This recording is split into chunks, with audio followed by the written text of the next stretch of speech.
Well, it has been a very long time since I've made one of these videos.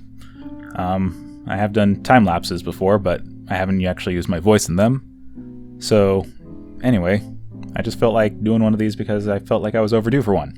If you don't know who this is, you must live under a rock, but it's Shantae from the Shantae games. And a few other characters like the Giga Mermaid and Roddy Tops, and there's a tiny Risky Boots in the back, which you will see momentarily. But yes, I like the Shantae games a lot. Take a guess fucking why. If my voice drives you up the wall, you can just mute this video and put on your own music if you still want to watch the video and the art being created and stuff like that. So, yeah. Anyway, I actually kind of wanted to talk a little bit about some things. One thing is Hero the Dance. I am incredibly humbled and grateful for the reception that is received, so thank you all for watching it, and I am very glad that everybody has liked it so much. I was actually a little nervous, to be honest, because there were a lot of bumps in the road when making the project, and they were all 100% my fault because I was kind of stupid. The entire thing was based off of a 4chan post that I came across randomly at one point, and I was like, you know, this contains a few things that I'm into and stuff, this would probably be funny. This will be a short little, 1 to 2 month project. Except I had the dumb idea to try and frame by frame it entirely, which, if you know me, I do rig-based animation stuff, and rigged has the advantage of being very quick. So, halfway through making it, I realized, wait, why am I doing it this way? I'm just making extra work for myself. This doesn't look better, and I could get literally the exact same art style if I just did it rigged. So I basically went through the drawings that I had done, I salvaged a bunch of them, turned it into a partial rig. That's why you might notice in some parts, some of the movements is the body stays the same, but the head might move, and things like that. And it basically sped things up a lot and allowed me to get it done within 4 months instead of 8, because at the rate I was going, it would have taken me 8 months otherwise. And for such a silly joke and a silly video that's not supposed to be hugely complicated, that wouldn't really fly. The entire thing actually wound up being 4,700 frames long, so yeah, that's another reason why rigging it was probably a good idea. There was a bunch of other issues as well with Premiere just arguing with me the entire way, audio getting out of sync, a whole lot of stuff, but it's out now. Its reception has been phenomenal, and I am eternally grateful for it. Strelok sound design is always on point. The voice acting was really, honestly, in my opinion, is probably what helped save it as well. Jello did a fucking fantastic job as Hero. Courtney and Jen also did a very good job and both put up with my retakes and stuff. There's also something really funny about just making your friend just scream sex into the microphone. So that was fun. And even Rev's line, even though he only had one line, I knew that I definitely wanted him to voice it, because if there is a sequel, he will have more lines. But yeah, so that's largely why you see the disclaimer at the start saying, hey, this contains crude animation techniques and crude humor. I wasn't just referring to the fact that it had boobs in it. It's literally a very lazy animation technique, and it's I'm just glad that it came out looking as quality as it did, because who man is it lazy? I definitely am going to be doing different techniques in the future, and just sticking to what I know, because I can get way more detailed and way more interesting and visually engaging that way. And I don't mean to imply that, my techniques were lazy because they were rigged. They were lazy because I was translating from a choppy, frame-by-frame style to a rigged style, so I kind of took the weaknesses of both elements and stuff and kind of put them together. So, if I had everything rigged from the start, it would have not only gone faster, I would have had more time to actually have more motions and stuff like that, and I would have had more articulation in the joints, and just things like that. That's what I mean. But, anyway, on the note of animation, one thing that I kind of did want to talk about a bit, because I've seen a few videos on it and stuff, and it's something that I've wanted to talk about for a very long time, is kind of the concept of, animated vlogs, or they're more commonly known as Storytime Animators. I've always called them animated vlogs, I never actually knew that they had a name. But I've wanted to make a video on this for a very long time, because I've seen a few people say oh hey, Storytime Animations has basically made animation viable on YouTube again. And I don't necessarily agree with that, because like I don't have an issue with Storytime Animateds at all. Like I find a few of them interesting and stuff like that, but the issue is more animation to me. Like when you call something an animation, to me that means it's something that's a short form video, or it's something that's scripted, or it's something like that has an actual plot in something. Even if like a Storytime Animated has like full range of animation and stuff, and it's like it's basically a retelling, a fully animated retelling of something, it still isn't really so much a script, I guess. It's not like an original story or something. It's just a vlog with some pictures on it and a bit of animation to go with it. So I guess that's part of my issue that I have with them. I wouldn't really say that Storytime Animateds really saved animation on YouTube as much as they created their own genre, which is honestly kind of cool in of itself. But again, original stuff on YouTube still has a very hard time getting off. Like, I'm actually really surprised that Hero the Dense fared as well as it did, because it's largely just an original. It's a parody of some ideas, but it's an original script and stuff, and success in that field is like very few and far between. Most animation that sees success on YouTube nowadays seems to be like parody and stuff like that. So I guess one other thing that also kind of gets me about Storytime Animated, and this is largely a gripe with YouTube as a whole, is like, for those of you who don't know, maybe you might be too young or maybe you just don't remember, but prior to 2012 on YouTube, videos used to be, their income was basically measured by how many views they got. So as a result, more views meant more income. Whereas now it's not a matter of views, it's a matter of watch time. That's why longer format videos became more important. And in this change, it basically wound up crippling the ability for animators to find success on YouTube. They still can, but it's a lot harder now. I have been animating since 2011, and I actually got started with SFS Animation as the animation director in 2012. So we basically got our start right when the shift happened.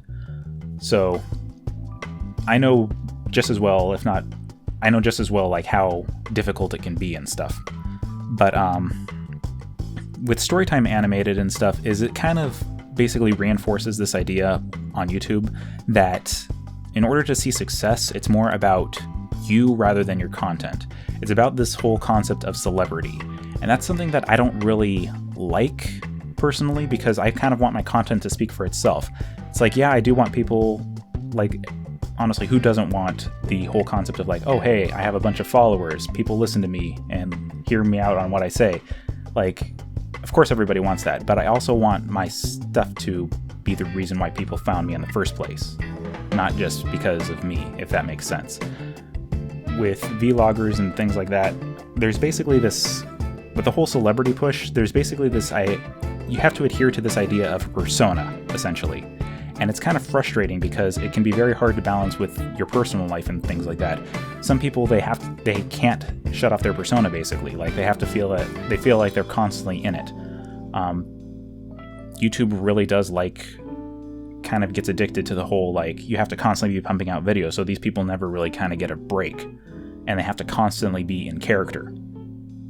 It just, I don't know, I've seen just way too many stories of how frustrating that can be, and I guess Storytime Animators in some respects can fall victim to that as well, and it's like, I don't know. And I guess, like, I'm naturally a very introverted person, so kind of me putting myself out here is kind of a little odd for me, and the concept of celebrity isn't something that's very appealing to me personally. So I guess maybe that kind of factors into it a little bit. But I can't deny that I haven't seen this whole push for celebrity just kind of like harm a lot of people, and that it's basically easily gets taken too far, and they have to basically announce to YouTube that, hey, I need to take a step back, or I can't keep doing this, things like that. It's even happened to like Let's Players and streamers and stuff like that. It's just kind of frustrating and disheartening. And even then, all that aside, going back to the original topic of Storytime Animators and stuff, that still leaves the whole concept of animation as a whole that it's really not it hasn't been in a good state on YouTube for a very long time. That's not to say that there aren't animations on there, because I mean, hell, I've made several and stuff like that. Though animations as a whole are just significantly more risk than other forms of content, which is just frustrating and stuff like that. There are platforms and stuff like Patreon and stuff like that you can use to help fund it, which definitely help a lot. But again, I also run a Patreon myself, so I mean, it only goes so far. In my case, maybe a little bit farther, but that's largely because I do not save for work as well.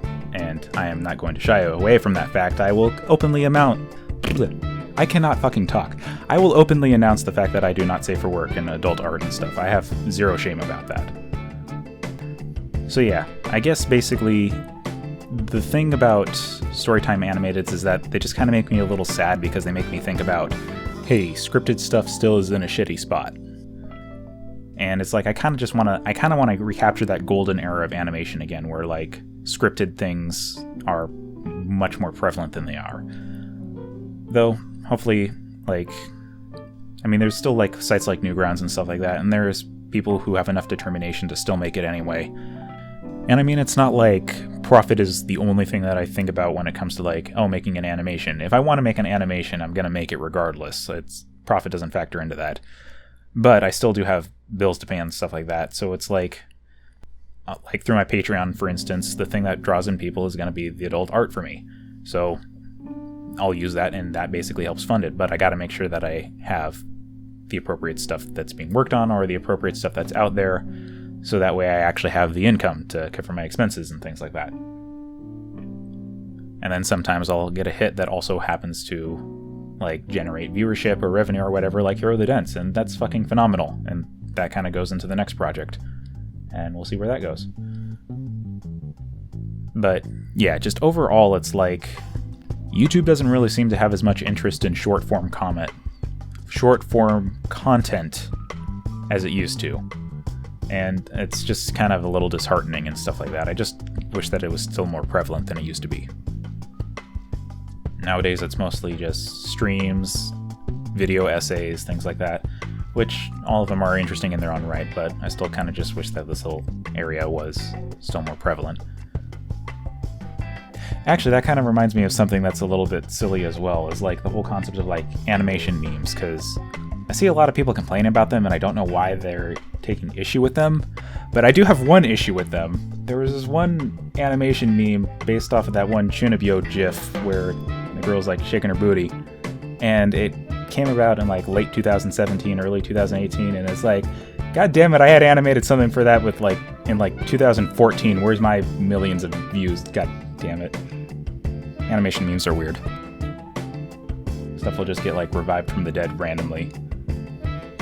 So yeah, that's about all my thoughts on that matter. Otherwise, I guess this kind of felt a little depressing to talk about. Whoops. God, I have not done one of these videos in a very long time. I kind of want to do maybe a few more in the future and stuff, using other time lapses and things like that. So I guess I'll just kind of be thinking of things to talk about and things like that. Like one of them is how to improve critique and things like that. Or like how you can get your ideas out there and how to get exposure and things like that without being a sellout and whatnot.